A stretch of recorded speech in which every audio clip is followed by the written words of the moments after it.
So, itong video nito is para sa mga nasa LU or pupunta sa LU na gustong mag-inom. Para sa inyo to. So, first, itong Tavern by the Sea. Ayan yung una naming napuntahan dyan. So, yung vibe dito is chill lang siya, ganyan. Nakaupo lang kami sa may sand, tapos, nag-order lang sila ng drinks para sa mga gustong inom from 7 p.m. to 3 a.m. kasi hanggang ganung oras lang sila. Pag 4 a.m., pumunta kami ng tabing dagat, tapos uminom pa yung mga hindi masatisfied.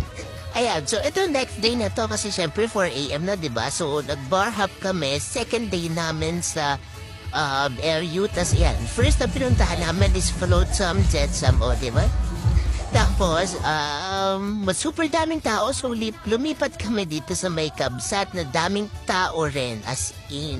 Yan, nakapasok lang kami yan kasi umuulan ng time na yan. So yan, ito yung sa may taas niya, so daming tao, kaya lilipat ulit kami sa ibang place. So pagka, ayan, di pa ako lasing yun. Medyo napapagod na ako, kaya ganyan ako maglakad, pero ayan. Pumunta kami dito, ayan, sa may side niya yung color blue and white na signage na yan.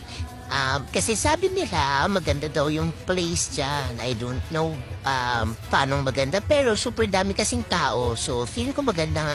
So, ang ending, umuwi kami ulit or napunta ulit kami dito sa tavern na pang second day namin na hindi naman kami, diba si ate girl, hindi kami nagsisi kasi ganito na yung vibe niya ngayon. Super dami ng tao. Siguro kasi weekend to, Saturday ata. Tapos, ayan, super saya lang. Jump. Talunan sila ng talunan. So, hanggang 7 p.m. to 3 a.m., nandyan kami. Parang 2 towers ata o 3 towers. Sila kasi parang may nakitable sa aming iba. So, may mga naging friends kami. So, ayan.